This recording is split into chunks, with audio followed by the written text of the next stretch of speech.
Propaganda has been used throughout history as a way of subversion to undermine opponents while the individual or party promotes their own campaign. In modern America, propaganda can be seen in the form of political attack ads as a way to build credibility for a candidate while tearing down the credibility of the opponent. From the novel 1984 by George Orwell, propaganda is seen in the form of the 2 minutes hate in order to keep societal hatred for an opponent at a maximum. Both examples demonstrate the principle of propaganda as a manner of subversion to boost one's own policy and credibility. However, they are not entirely similar, as the extent of their purpose differs. In many cases, I probably identify more as a Democrat.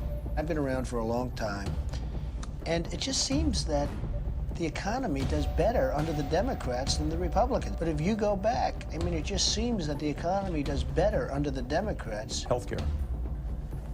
Liberal in healthcare. We have to take care of people that are sick. Universal health coverage. I love universal. Hillary Clinton, I think, is a terrific woman. I mean, I'm a little biased because I've known her for years.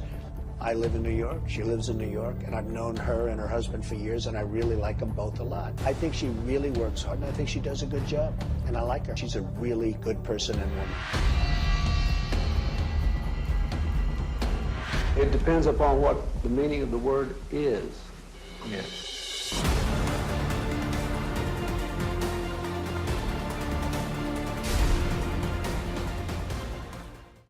I'm Barack Obama, and I approve this message. Bernie Madoff, Ken Lay, Dennis Kozlowski, criminals, gluttons of greed, and the evil genius who towered over them. One man has the guts to speak his name. Big Bird. Big Bird. Big Bird. It's me, Big Bird. Big, yellow, a menace to our economy. Mitt Romney knows it's not Wall Street you have to worry about, it's Sesame Street. I'm going to stop the subsidy to PBS. Mitt Romney, taking on our enemies no matter where they nest. Alright, so I am Professor Weck. I'll be teaching you about politics today, Drake. Are you ready to learn? Yes, I am. That's good to hear. So, on the topic of politicians destroying others' credibility, we have the Rand Paul attack on the Trump campaign, saying that Trump's values are not aligned with the right party, but they're more aligned with the left side. So, he's saying that Trump is more Democratic than Republican in his history and values, and he's very good at president.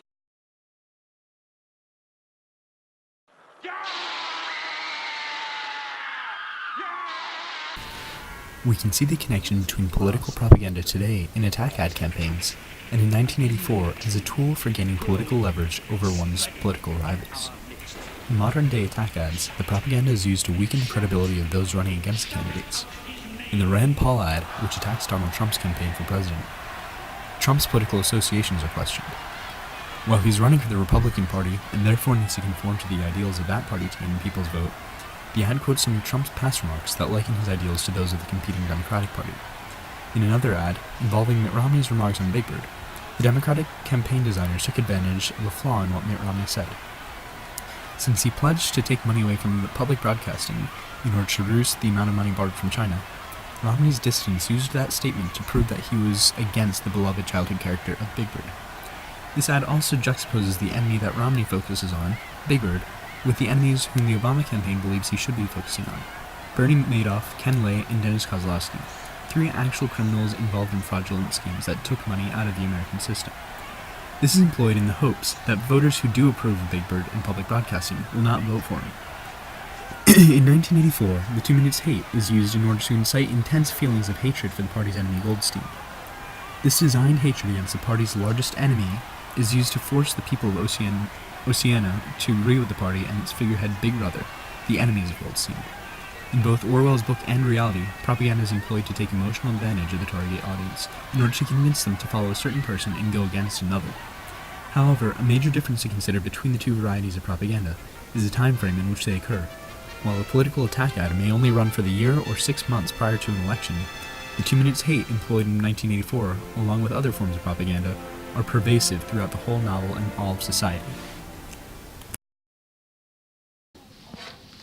Who threw the book? Come on. Yo, Drake, wake up. Wake up. We're not done learning. Oh.